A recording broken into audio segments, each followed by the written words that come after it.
What's up sa inyo mga kalapatids? Welcome back dito sa Prime Love. Ayun, so for today's video, may nakita ako sa flooring nila. Ito, may napisa na mga kalapatids. Sa palagay ko, napisa na yung dalawang itlog dun sa dalawang pares mga kalapatids. So tingnan natin yung mga inakay. Kahit na medyo malamig, napisa pa rin sila. Samahan nyo ako today sa video na to. Uy, nahulog. Let's go!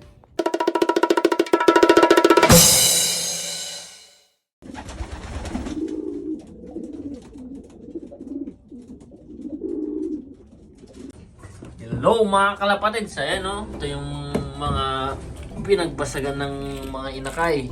Ayan o, maganda ng pagkapisa. Ito yung iba, ayan o. Nakita ko lang dito, kakauwi lang natin galing trabaho. Ayan o, may mga napisa na, 4 na itlog yung napisa. Ayos mga kalapatids.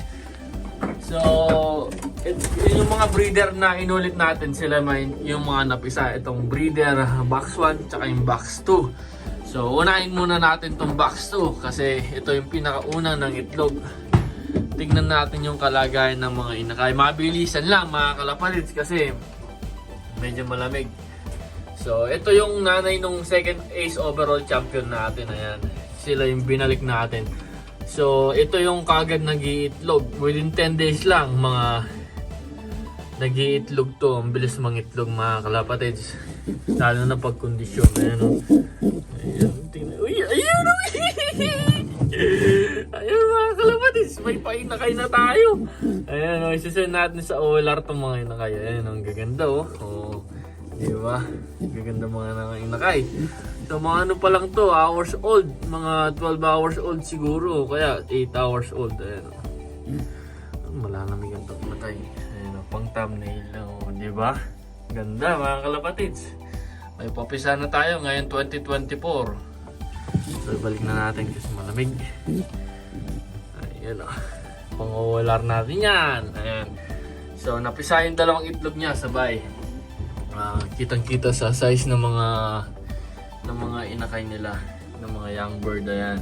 So ito yung pairing natin dito sa box 2. Ayan o. So sarado na natin.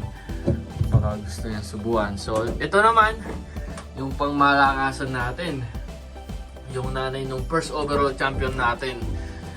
Sila pa rin yung pinagpares natin, si Lady Kittel saka si King Chipo. Ayan. Ito si King Chipo mga kalapatids. So ito yung tatay ni Kittel 120. Ayan. So tingnan natin yung mga itlog niya kung napisa na. Uy, ayun, dalawa na. Uy, ayun o, healthy. So makikita nyo, halos magkasing size lang. Baka sabay lang napisa ito mga kalapatid. So ayan muna natin na ano yun nila. Ayan muna nating limliman nitong King Koopman maya. Titignan natin. Malamig pa naman yung kamay ko mga kalapatid. So malamig oh. Ako po, palamig pa naman dito sa Canada. So tingnan na natin. Ayan o. Para masilip na natin. Ayun o. Ito yung kapatid. Ito yung magiging full brother ni Kittel 120. Ayan o. Diba? Healthy mga kalapatids. Ganda o. Oh. Ito yung full brother ng mga champion natin. Sana maganda sila. Ayan o. Itong dalawa. Sana makapag-survive sila mga kalapatids. Ayan o. Ito yung mga unang papisa natin ngayon 2024 breeding. Ayan. So yeah, may 4 na tayong papisa mga kalapatids. Itong box 1 tsaka box 2. Yung mga champion line natin, sila yung mga unang nag-hatch. Nakalimutan ko yung Tagalog mga kalapatids. So yun lang. So yung mga yung mga hen lumabas mga kalapatids. Ayan o.